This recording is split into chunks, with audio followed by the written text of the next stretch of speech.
So here we are back at the coffee scene at their new location downtown inside the Prince Charles. You'll see behind us they have a new sign which basically tells you what all they're going to be offering here. Coffee, gelato, espressos, pastries, and something new here, they're going to have adult beverages. So we're really excited about that. You'll see here this is going to be the new patio location, which is nice. Before a game, you'll see us right here at the entrance to Segra and the downtown parking deck.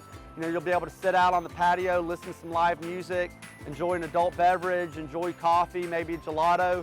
So we're really excited about this outdoor space and incorporating that back into the inside. So let's go inside and take a look at the progress we have thus far.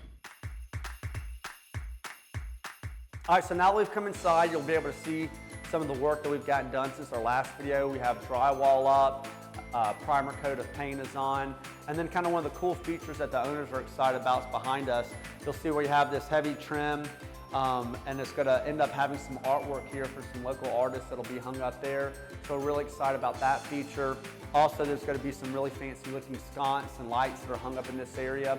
What you're looking at is going to be the primary sit down area if you're on your computer, drinking your coffee, doing work, having a meeting. This will be one of the primary areas that are within the coffee scene. Also, one of the really neat features that we're able to take advantage of here are the large archways for the Prince Charles. They have these really neat older windows, and we've done a great job of boxing those out, and that's going to provide another area where you'll be able to sit, enjoy your coffee, pastry, drink, whatever it may be, looking over the downtown. So we're excited about the progress we made thus far in this project. The next time that we're here, we're going to look to be done with the job, so we'll be able to show the service line, the taps, gelato case, and what the finished products look like. So please pay attention, and we look forward to showing you this finished product. Be sure to like and follow us on Facebook to get the latest updates on all our projects. Visit facebook.com/Ben Stout Construction and click on like and follow. Thanks for joining our team.